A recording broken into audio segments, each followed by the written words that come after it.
அப்போது தமிழக பாரதிய ஜனதா கட்சியின் தலைவராக இருந்த திரு அண்ணாமலை அவர்கள், எனக்கு யார் அந்த சார்ன்றது தெரியும், அந்த சார் ஒரு போலீஸ் அதிகாரி என்ற விஷயத்தை போட்டு உடைக்கிறார்.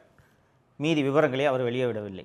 அதற்கப்புறம் சுற்றி விசாரித்து பார்த்தா, இந்த ஞானசேகரன் இந்த ஒரு பெண்ணை மட்டும் இப்படி செய்யவில்லை, இதே வேலையாக இருந்திருக்கிறான். இதை போய் இந்த மாதிரி பண்ணது இல்லாமல் இந்த மாதிரி இந்த பாலியல் அத்துமீறல் வன்முறைகளை வீடியோ எடுத்து வச்சுக்கிட்டு தனக்கு தெரிந்த அதிகாரிகள், முக்கிய பிரமுகர்கள் அத்தனை பேருக்கும் இந்த பெண்களை சப்ளை செய்கிற வேலையையும் ஞானசேகரன் செய்திருக்கிறான் என்ற விவரங்கள் எல்லாம் பின்னால் வருகிறது.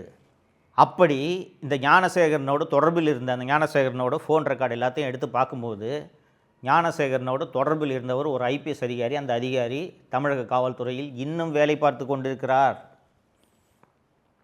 அந்த விஷயம் வெளியில் வந்துடக்கூடாது என்பதற்காகத்தான் அவசரமாக ஞானசேகரன் வழக்கை முடித்து ஞானசேகரனுக்கு தண்டனை பெற்று கொடுத்து விட்டார்கள்.